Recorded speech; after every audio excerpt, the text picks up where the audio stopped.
Welcome back to Learn Astrology with Mary. My name's Mary English. You can find me at www.maryenglish.com, maryenglish.co.uk and UK Astrologer. Hello. I hope you're well. Now, this week I'm going to be covering in a 6-point plan about actually running your astrological practice. Now, it doesn't matter how much astrology you know at the moment, or even what you might want to do with your practice in the future. What we're going to be talking about today is how to run a practice, not whether or not you do or don't want to run one. I have covered that before. And this is a 2-week thing to be covering. So I'm not talking about astrology. I'm talking about running a practice. I have found that there are very few people that actually talk about the realities of doing this to either make a living or to make a side income. There are umpteen people that will teach you how to read a chart and what to do and about this aspect and that aspect, etc.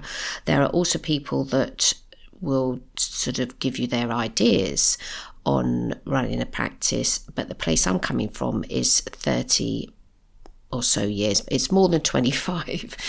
What am I now? I've just turned 65. Okay, yes.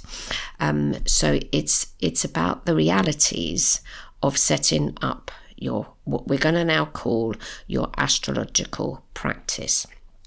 Now, all good things start small and grow.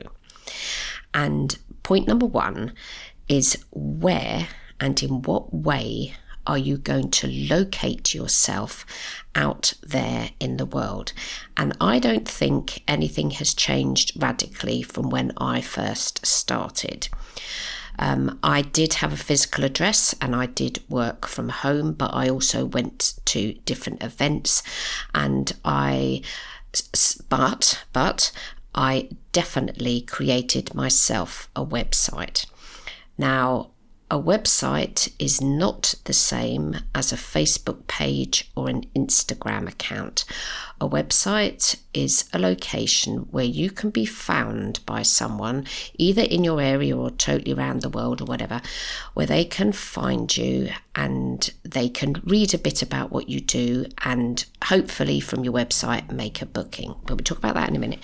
First off, if you want to have some sort of practice for the astrology that you have learned so far, you will definitely, and there's no two ways about it, you will absolutely have to have a website. You can, and a lot of people do, use a Facebook page, but the disadvantage to that is if someone else doesn't have Facebook and they're Googling to find you, all they will see is, even if you've got a business account, they'll only be able to see the initial part of your Facebook page. They won't necessarily be able to see what you wrote 6 or 7 weeks ago. So if you're going to be doing a Facebook page as your location on the internet, remember, of course, that Meta, the people that own it, the same people that also own Instagram, won't want too much to happen from your Facebook page. You'll be lucky if a person that's found your page that doesn't have a Facebook account and isn't signed in will be able to contact you. So the official term is you need some sort of web or internet presence, and we're going to talk about what your options can be. Now, some people find it super scary to even think about themselves on the internet anywhere, but we have to remember that the internet's an enormous place, and no matter what you create, you're not going to immediately stand out to the whole wide world, and even if you do create something. So the 2 places where you can create an internet presence that won't cost you any money to start with, one of which is a website called WordPress. So the official address is WordPress, or one word, WordPress.com.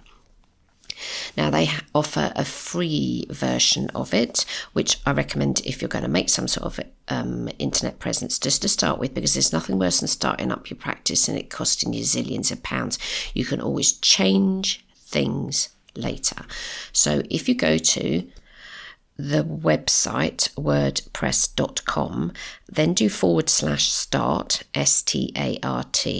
then / again free, and then another / user - social. So the way that you'll create your free site on WordPress is going to use either your email address or some other web presence that you've got. And you have to have an email address to be able to do something on the internet.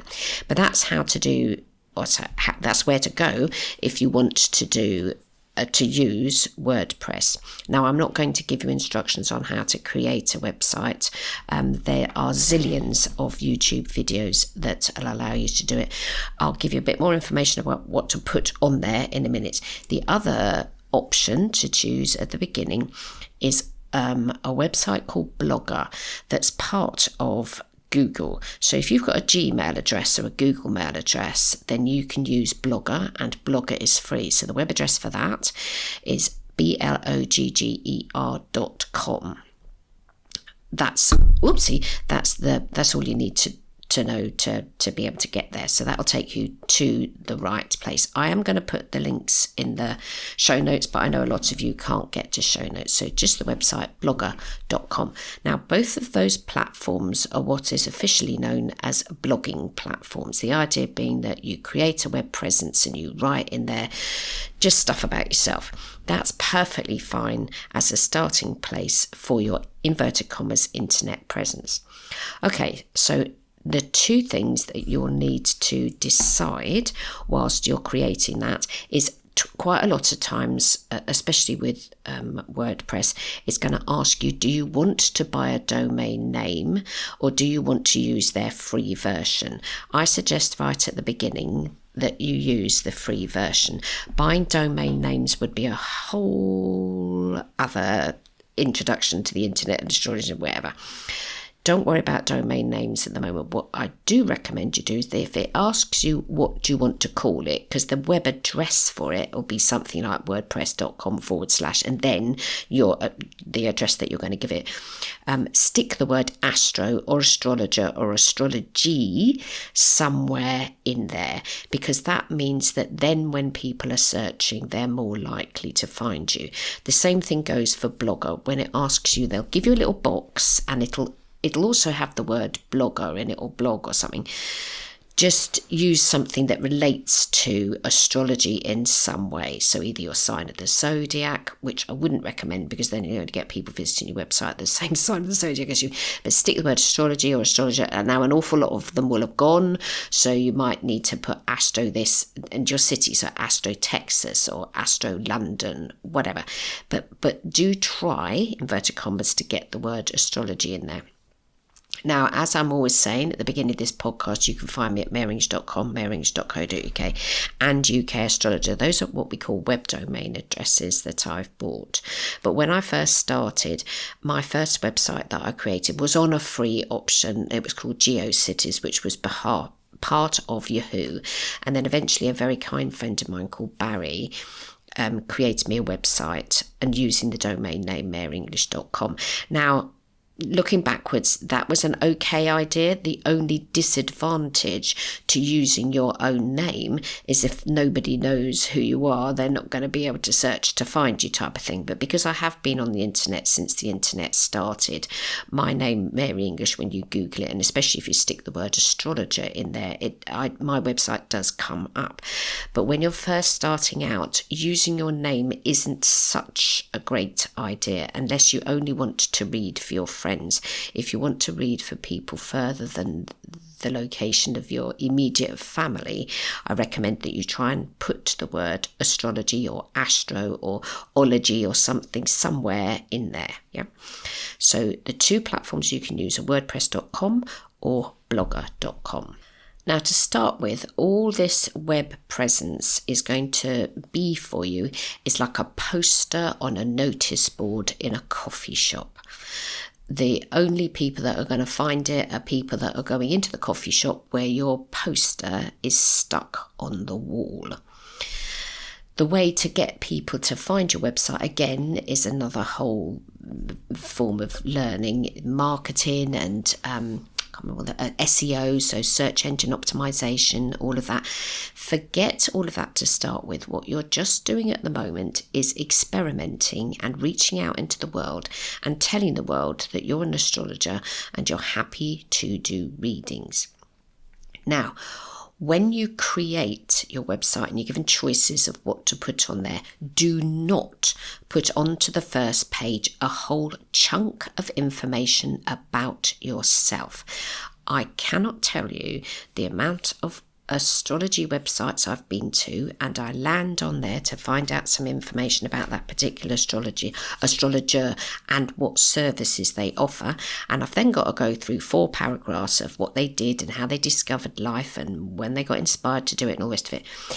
If I'm a member of the public and I want to read in, I would only want to read that on the About Me page. Do not, and I'll repeat, do not put it ever on your first page. It has to be somewhere else later on. The first thing you need to put on your page is, what are you going to offer to me? So what services am I offering to be able to give to you, the member of the public, that will make your life enhanced or better? Now, there's lots of different ways of putting that information, that sort of type of thing on there. On my website, when you first land there, it says, welcome. If you're looking for guidance with any personal, emotional, or relationship problem, then you come to the right place. Using astrology hypnotherapy, you will be guided on your path.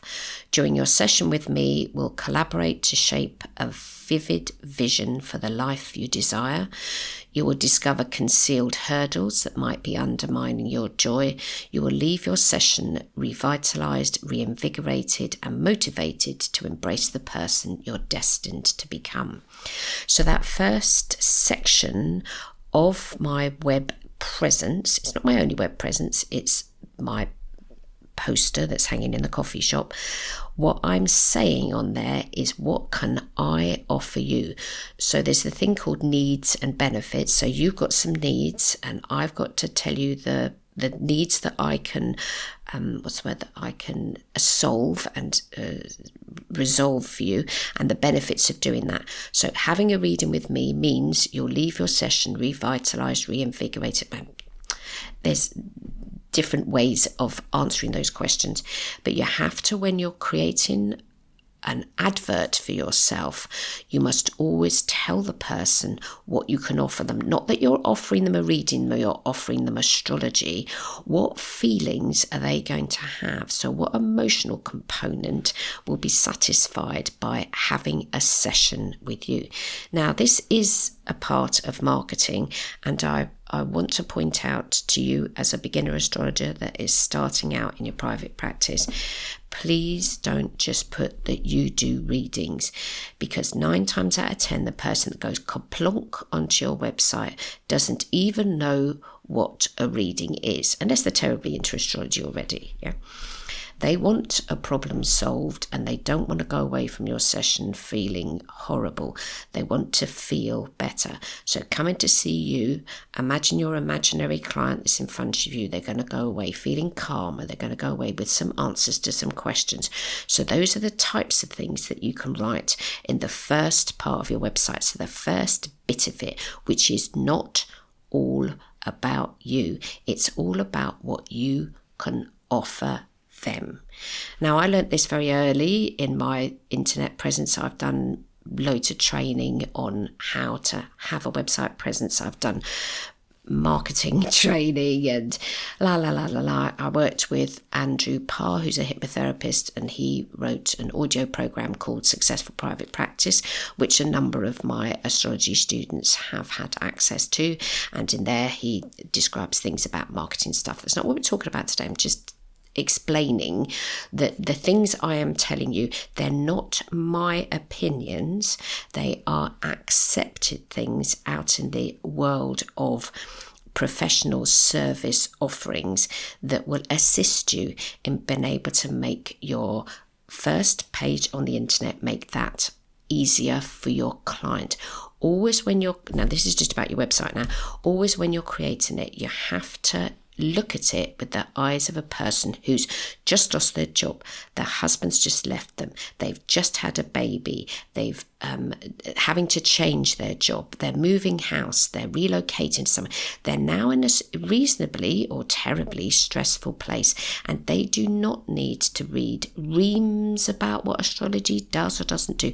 That very first part of your website should just be what you can offer them and how much better they can feel. So you're telling them the benefits of having this session with you. So going away from having this session with you, the benefits are you are going to feel blah, blah, blah. Yeah. There's plenty of places that, again, you can Google to find more info about this. I'm just giving you a flavour of the type of things that are necessary for you to be on there. Yeah. Now, so that's so this is point number 1.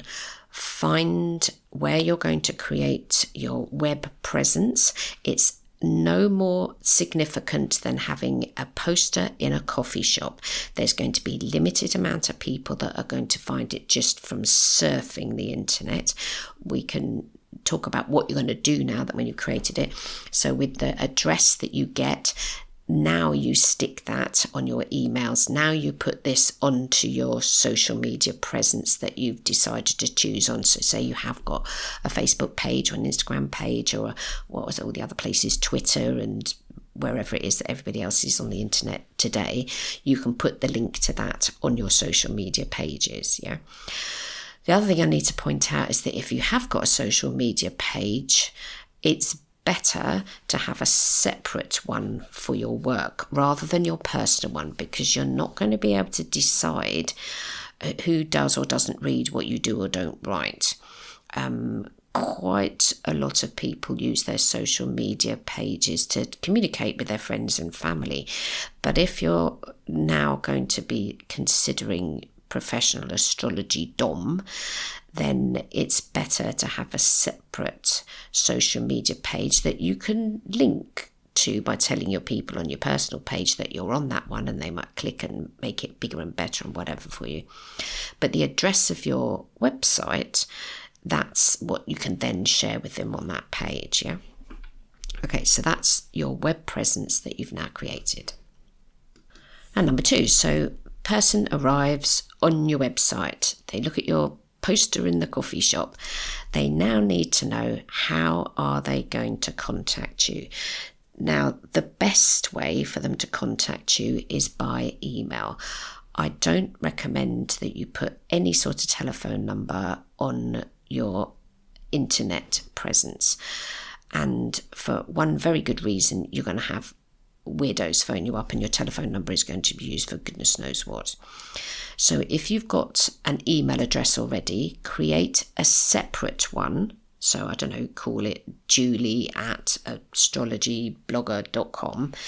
Have a separate email account that your clients that have now found your website because you pointed them to there by your social media pages, or you've created a few flyers and stuck them up in the coffee shop or made yourself some business cards or whatever. And these things all take a while to filter out into the world.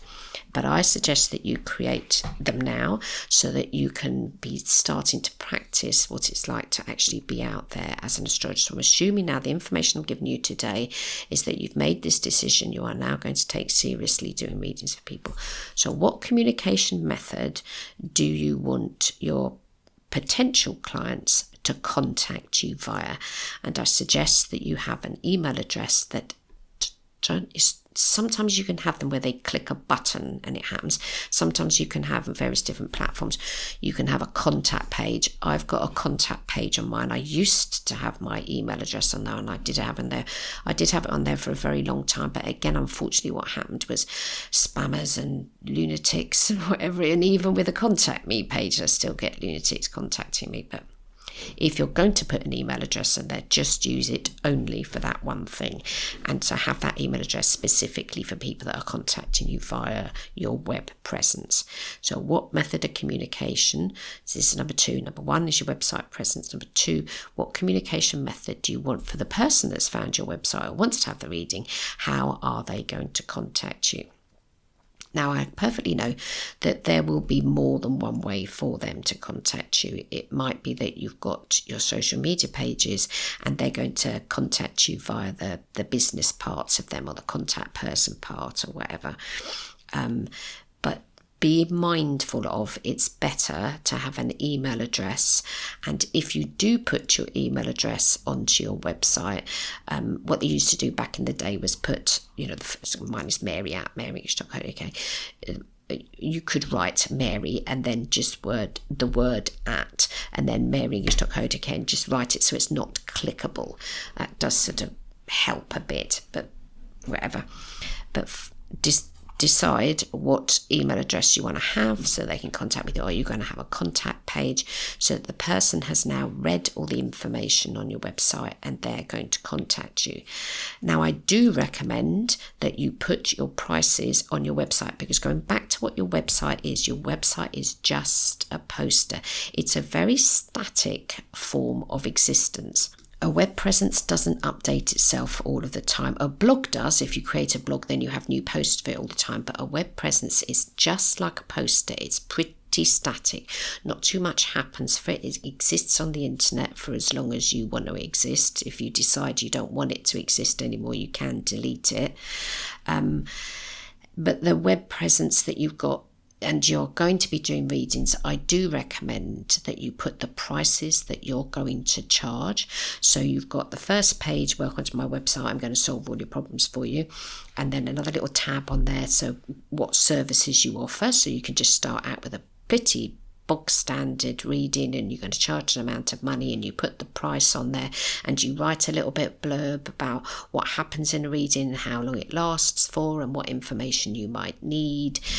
But do put your prices on there. I don't think it's correct to have an internet presence without putting a price on there.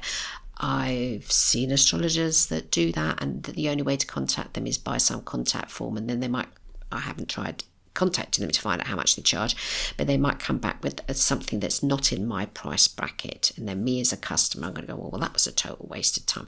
You want to make people finding you online as easy as possible with what they call the least amount of clicks. So if you've got to go click here and then you've got to go click there, people don't like doing loads of clicks. They want a maximum of 3 clicks to be able to do anything with you. Now, on my website, on the first page, just underneath that, an introduction that I read out to you, is a little YouTube video so they can see what I look like in the flesh, and underneath that is book your appointment with Mary. So there's a click to take you to a booking app. So I then cut out the necessity for anybody to email me and go, oh, do you do this type of reading, do that type of reading. That link clicks to a booking app, but I'll come on to that in a minute. So this method number 1, get your website. Number 2, your communication method. But you will already have put the prices that you're going to charge for your person and how long the session is going to last. And the reason you need to write how long is it going to last, because the person themselves needs to know how much time do they get. And I'm sorry if I'm telling you stuff that's flipping obvious, but you'll be amazed the amount of people that don't do that. I recommend, wherever it is you live, do a Google for astrologers in your area, check their websites out, and then endeavour to make your website 500 times better than theirs by using the information that I'm giving you today. So you've got your communication method. Now, I do use a booking app. I don't really recommend you use that right off the bat. Because it will cost you money. So my booking app that I use is called Equity Scheduling, and I've used it for so long. I'm on what they call the granny version of it, so my prices aren't the same as what you might pay if you used that particular booking app. There are a few that are free. I think there's let me just give you the ones. Now, as I just said, the booking app that I use is called Equity Scheduling. I mean, I recommend it. I think it's lovely. I've used it for so long, I've forgotten how long I've used it for. But again, we're doing the budget version so that you can just get a bit of an internet presence. You can change pricing and everything later. There's two that I'd recommend. So one is Google Calendars. You can create a single page, which is all you need just for one person, a single page with your Google Calendar that you've now created with your availability. So the days that you know that you definitely would like to devote to doing readings for people. Do not make yourself available 24/7. I don't care if you're a millionaire and you have 7 days a week available. Do not do that. In your mind, create how many hours maximum a week that you would be comfortable to work, and then create your calendar within Google Calendars and choose some times and availability. Taking into account you want to read for people in other countries, because then you're going to need to take into account what time of day they get out of bed. So I live in the UK and I have 2 appointments on my calendar that people from clients from the US can book, and it's not the crack of dawn for them, and that's Tuesdays and Thursdays are the 2 days that I offer that are later in my day. So in the US it's not so early in the morning. It isn't quite so easy for me to be able to create calendar appointments for people in Hong Kong or that end of the world, because the calendars times are so different. So unfortunately people that live in those countries have to choose reasonably unsociable. And for Australia it's 12 hours different, so it doesn't, it's my late at night is there early in the morning. My lunchtime is there. Is there my lunchtime there? My lunchtime is there 12 o'clock at night. So keep that in mind. Do you want to read for people in your vicinity, or do you want to go worldwide to the availability you can give yourself? But just in your mind, say, I am happy to do, chuck a number up there, 10 hours a week doing reading. So therefore my calendar, I'm going to make these appointments, and then stick to those appointment times that you have offered out into the universe. Now, this was a tip from Andrew Parr in his Successful Private Practice, that he said, and this is back in the day now, okay, this is way back in the day before the internet was really that much of a thing. He said, get your diary and write into your diary, now I still do this, write in your diary when you are available over the next month. So 10 o'clock on a Monday and 2 o'clock on Tuesday and 4 o'clock on Thursday, whatever. So you write in your diary those times. Now, this was using something physical. So you are now telling the universe that you are available on those times, and you're not going to book an appointment with your hairdresser or meet your brother or anything on those appointed times that you've told the universe that you are now going to be available. Now, I don't have to do this so much anymore because I've got the booking app that does it for me, but in the booking app I do block off certain days because I've got to do this. But the point is that you are now in your Google Calendar or wherever the other place that you can use is called Candly, so CALENDLY.com, and there's a free version. So if you do /pricing on that page, you will see a free version. So again, that's something to consider. That's a booking app. Calendly, CALENDLY.com /pricing, and also Google Calendars. You can get one page free on there. I can't remember if there was an actual address for Eldon. Yeah, the Google one's quite a long web address, but if you Google appointment scheduling with Google Calendar, the page will turn up, and there is a free option for that, which just gives you one page, which is all you need to do. Now, what you need to consider with your availability is you're in your imaginary world now. You are this astrologer that people want to come and see you, and I only want you to use your imagination here, that you're going to make yourself available for your clients at these certain times. Now, it really doesn't matter if nobody books in for those appointments, but if someone asks you for a time that you haven't designated, either in your physical diary, in your living room, by the telephone or whatever, or on your booking app, and somebody asks for a time that's not on there, you are going to say, oh, I'm very sorry, I don't have that time available, but I do have. So you tell the client what you do have, not what you don't. Say, oh, sorry, Wednesday's booked or Thursday's unavailable, but I do have Friday at this time or whatever, which they will be able to see on your booking app.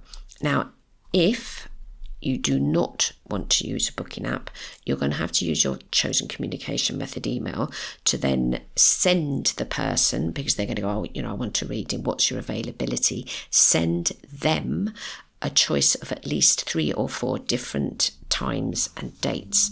Don't let a client tell you when they want to have their appointment, because you're not then working with the universe being able to provide for you. You're not trusting the process.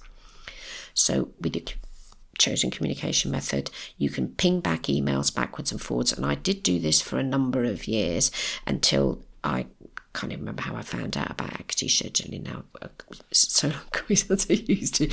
But it completely changed things for me, because when you book on my link on my website, maryange.com, and you book an appointment with Mary and you go to that page, it lets you know, all the different services that I offer. But when you've chosen the service you want, you then see my calendar, and you'll see numerous dates and times, and you can choose exactly when you want to position yourself inwards. But from my end, from the astrologist side, what I've done is I've programmed into it when I am available. And if somebody doesn't book into my availability times, then I do some chart work, or I write an astrology thing from a newsletter or whatever. But you, for yourself, need to choose your times. I can't tell you how important this is. I've done this job for so long. This was Andrew Parr's recommendation, that back in the day in your diary you give, this is the time that you're available for. And he tells this wonderful story in the it's called Successful Private Practice audio thing. He tells you in there about a day when he wasn't too sure whether or not he particularly wanted to work on that particular day, and he sort of woke up in the morning and he thought, oh, do you know, I don't feel like I want to work today. And a client had booked in for a particular time that day, and while he's umming and ahhing about whether or not he wanted to be available this day, this person who'd booked in, which he'd forgotten about, was walking to the appointment. And then as they were walking to the appointment, they go, oh, I don't know if I want to go and see Andrew today, and decided not to. And then got home and said, oh, Andrew, I really wasn't up for my appointment today. And it was like their minds were in sync, because Andrew didn't particularly want to work with this particular person that day. And the person, while they're walking to their appointment, I can't remember what time the appointment, let's say it was 10 o'clock, while he's walking across to his appointment, the client goes, oh, I don't really feel up for this today. And then got home and rung him up and cancelled. And so you have to be, it's you. Your practice is a reflection of you. So you're now going to tell the universe when you're available and you're excited and you're going to be there for your clients, and these are the appointment times that you've listed. And they might not be able to do that time this week, but hey, there's next week, they might be able to fit it in for then. And when I first started, I obviously realise these things as you go along in life, that a lot of people work Monday to Friday jobs. So therefore, I have availability on Saturdays. I don't have every Saturday available, and I don't have all times on every Saturday available, but I have some times on some Saturdays available for people that want to have their readings at weekends.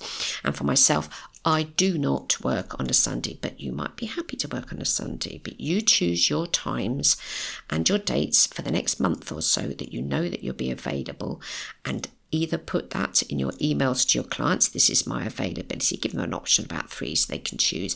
And again, in your booking app, you can, now some of the booking apps can take you up to 6 months in advance to choose your dates and times. So number 1, website, online presence. Number 2, your communication method via email. Number 3, booking app, if you want to use a booking app. We're now going on to number 4.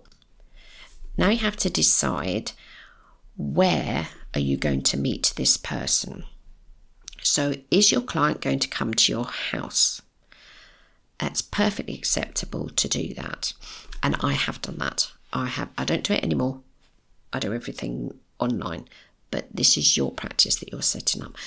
They can come and meet you in your house. They can come and meet you in a room that you're renting. What have I done over the years? I worked upstairs in a hairdresser's, and I worked in a mystical shop, and I rented a room.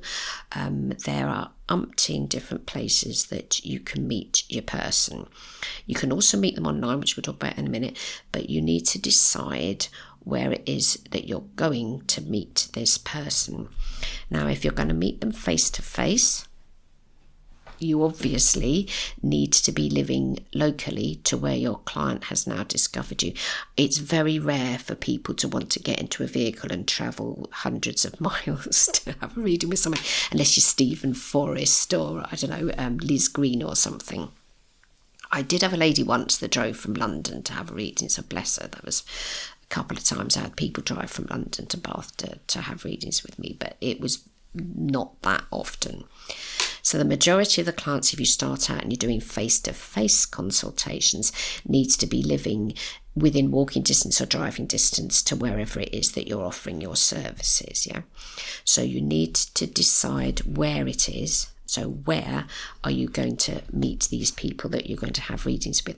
Now, various different students of mine over the years have done events, so they've gone to mystical events and been the astrologer there for the day, and inverted commas rented the table where they've set themselves up in practice and seen their clients. So that's a way of doing it.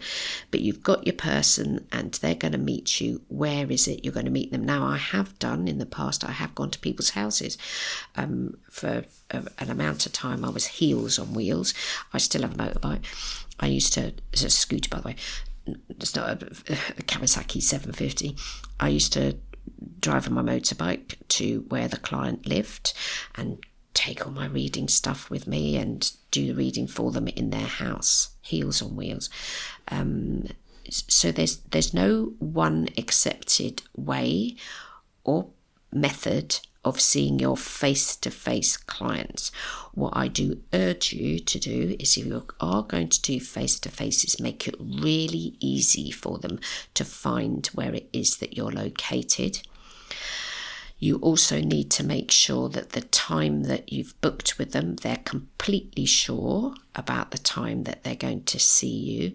If you offer a texting service or you're using a mobile phone, I know a lady that uses a separate mobile phone just for work. So she's got two mobile phones, one for her friends and her family and the other one a work one. And she gives out the telephone number for that. And then people can ring her on it and go, oh, I'm lost, I can't find your road. And she can speak to them, or she can send them a text before the appointment. People can have reminders. Most people, when they've booked a session, tend to, sweeping generalisation now, remember when they've booked their appointment for. It can be that some people book in such a rush, they get the times wrong and they forget. So having some sort of reminder, now my booking app will send an email reminder, I think it's 2 days before. It's either the day before, I think it's 2 days before they get the reminder email. So not on the day itself or the day before, it's the day before that again, just to remind them that the session's coming up. If you've got the client's telephone number and you're using your special mobile phone for your clients, you can text them and remind you. So there are so many booking apps out there that you can use that will do it all for you if you want to. I don't do that on my booking app because it's an extra cost that I haven't factored in, but they do offer it on the app that I've got, or text the person. I just use the email one to send them an email reminder, but you can choose on that. So you choose your location. Now, so that's your physical location. And as I say, you choose your time, the person comes, you need to give them directions to get to you. Unless it's somewhere that they're already visiting, or they, like going back to the coffee shop thing, that they know that coffee shop place exists. But I did arrange to meet with somebody once in a coffee shop, and there were two versions of that coffee shop in the city, and the person went to the other one. I said, oh, it's the one that's near here, and they went to the completely other one. So be very clear about the address. You cannot give people too much information, okay, about where it is that your location is and the time that their appointment is. Now, you have to take into account sometimes people will be late, they might not turn up. All of these things are all part of running a practice. Sometimes things go smoothly during a during a Mercury retrograde, they might not. But consider that face-to-face meetings, the obstacles to them being able to meet you can be quite considerable if the person's already stressed. They're not going to take too much information in, so the clearer that you can make it for people about where you are and what you do and what flight of stairs they've got to go up, what number they've got to press on a door, or if it's next to some big building and it's around the side of that big. All of that information is incredibly important. This is for face-to-faces. Now, your other consideration, so if you're not meeting face-to-face, is online presence. Where can you meet? Now, I've got some bad news. This is bad news for me. Skype is not going to operate from May. I think it's May the 5th or something. They've decided after, and I've used it for the 20 years that Skype's been, it's not going to exist anymore. I am going to try with Teams. I have got a Zoom account and I haven't made my mind up yet what I'm going to choose. I'm going to use Teams and see how we get on. But you need to now consider your online platform. And again, if you want to do free, Zoom is only going to let you have 40 minutes for free. You can get round that by giving the client 2 links for their 40-minute appointment, and 40 twice is 80 minutes, and it's very messy doing that. There's Google Meetups, and that's free. And Skype used to be free, and Teams do a free version. And if you're happy using Zoom, which 99.9% of people are these days, because during the pandemic it was something that people used a lot, then by all means use a Zoom account and pay. So let me give you what the pricing is in the UK. And I really hate the way they do their pricing page, but it tells you on Zoom that the free one, you can have up to 40 minutes. You can have 100 participants per meeting. You can have team chat. The next one is called Pro, and you can have 1 to 99 participants. 1 to 99 users on your account. You don't want that many. But you can have 100 participants, and they tell you that it's £10.83 per month if you pay for the whole year, or it's £12.99, which is basically £13 if you pay monthly, excluding VAT. So to those prices, you're going to have to add an extra 20%. You would never need the business version, because all that's ever going to happen with Astrologer, you're going to be one-on-one with people. You're not going to be having 300 people till you get famous, yeah. So Zoom pricing is, I would consider quite a bit of money for a startup person. So the free things that you can use are Google Meetup, I think it's called, and Teams do a free version, which I am just going to trial out over the next few weeks with a friend of mine.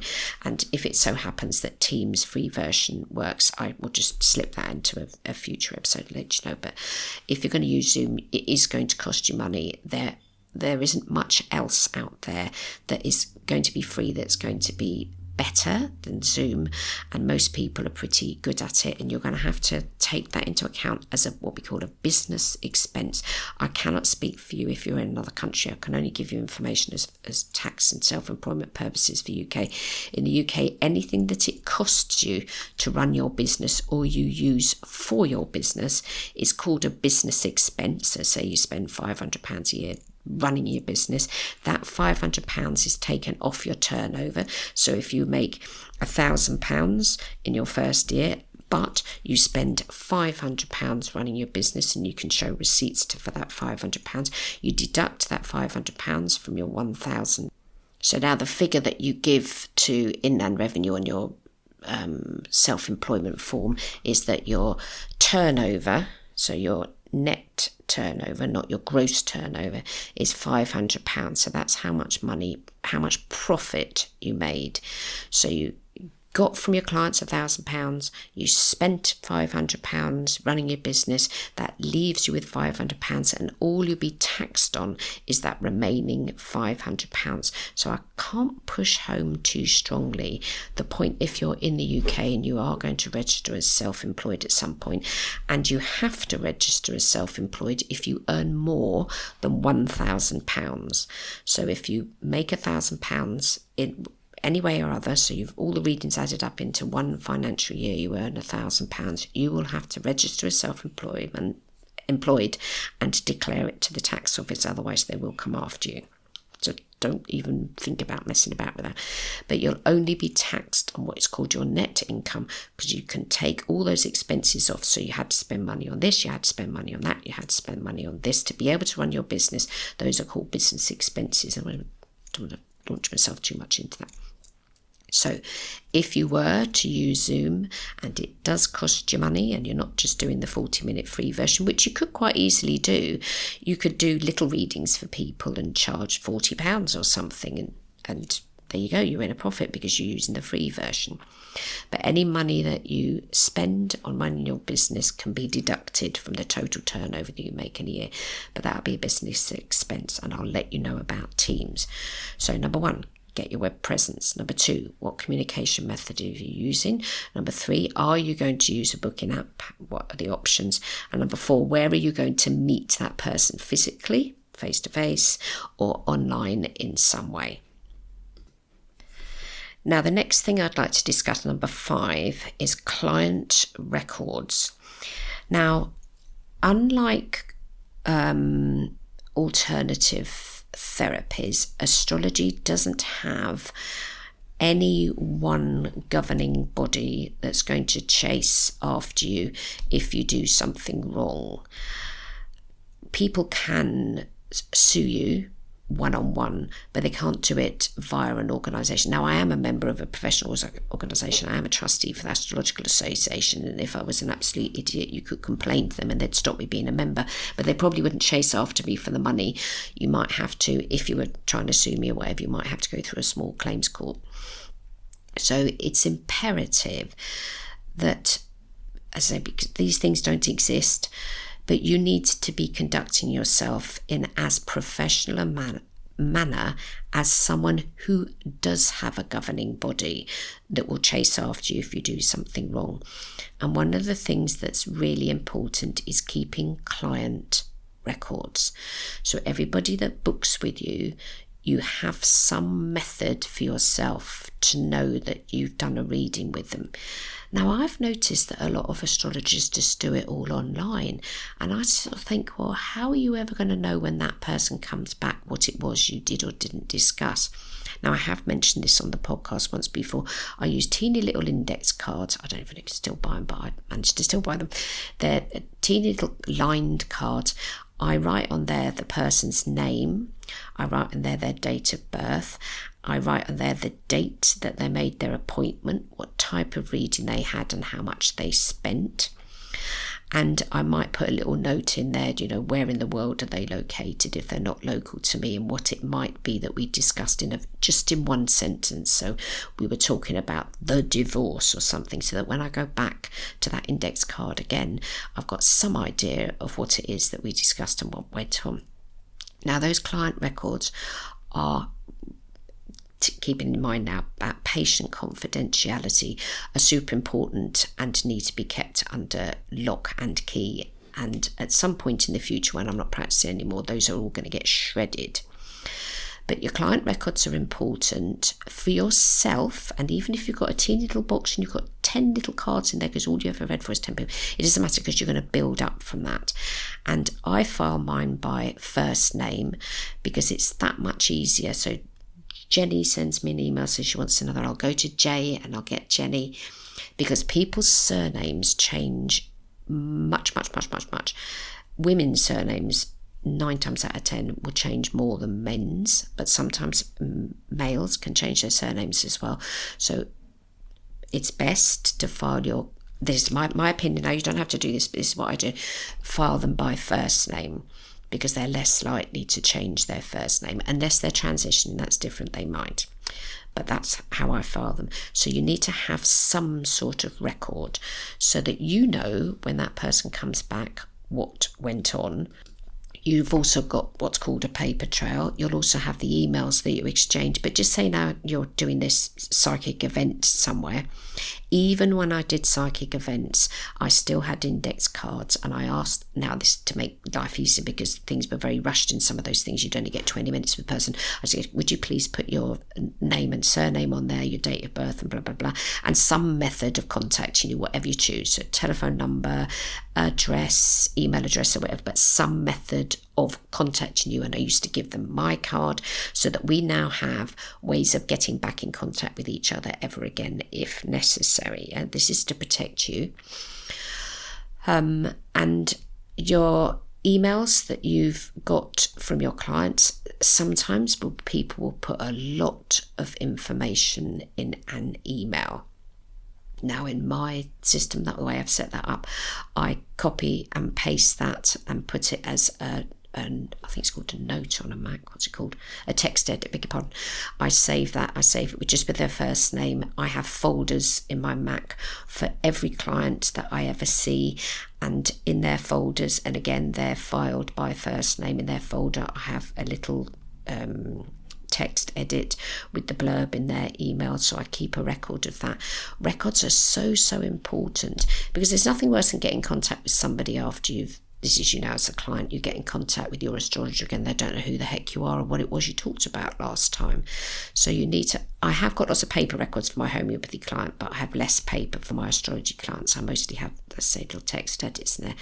But you need to also write down somewhere so that you remember information about them that allows you the next time that you're communicating with them, because there will be a next time. Don't think you're ever going to read for somebody once.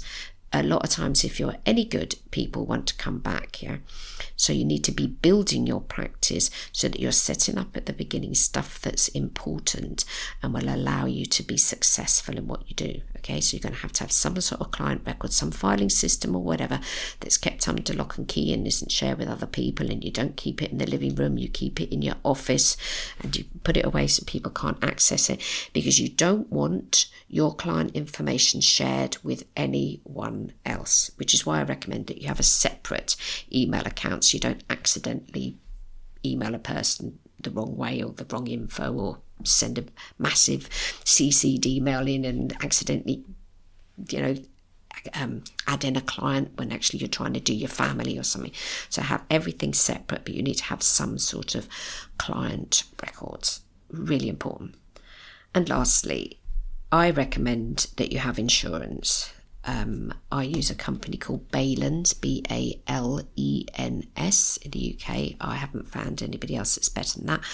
They insure astrologers, so they insure alternative therapists of every description. So if you're a Reiki practitioner or whatever, they also offer insurance for astrologers, and I absolutely recommend that you spend the money and get insured. It's not a vast amount of money. Probably 2 clients will pay for it, maybe 2 or 3 or 1 or 2, depending on what prices you're charging. But I do recommend that you have insurance. You don't need to tell your clients that you've got insurance. It's none of their business. It's for yourself. So this is for you, so that you are acting in a professional manner, and if there were ever to be any problems, especially if you're meeting face to face, those types of insurance will cover your client in case they trip over a mat in your living room and they bang their head. So you've got insurance, and it's really, really important to have it. You never know what's going to turn up in a reading, but if you have insurance, then you're protected in some way for some of the things that could possibly happen with your clients. So today we've been discussing running your practice, setting up and running your practice. Number 1, find your website presence. Number 2, your communication method you're going to use with people. Number 3, the booking app that you could possibly use if you don't want to just do emails. Number 4, where you're going to meet people and how's that going to be. Number 5, definitely client records of some sort. And number 6, the insurance you're going to get. And slashing in with insurance is also CPD, continuing professional development, that you don't just qualify, go out into the world and then just carry on seeing people. Find another astrologer that you can confidentially discuss client issues with them. So somebody that is prepared to assist you or mentor you as you go out into the world, and just remind you that I offer that as a service. But CPD, continuing professional development, is going on courses and learning about new things so that your practice doesn't become stale and you just think, oh, I know it all, which obviously you're not going to think that, because nobody in their right minds would think that. No one knows it all. So today we've talked about setting up your practice. I hope that's been helpful for you. If I've missed something radical or you've got some queries about a few things that I've suggested, then by all means ping me an email, mary@maryenglish.com. astro.co.uk. So next week I'm going to be going through what sort of things need to happen in a reading. What's a way of doing a reading. Obviously you can adapt to how you'd like to do your reading yourself, but I'm going to give you some suggestions on starting up and how to do a reading, what needs to be involved. And then that's next week, and then the week after we're going to be speaking to Rod Chang, who is an astrologer, so we're going to have an interview. So I hope you have a fab week and to be back next week. Bye bye now.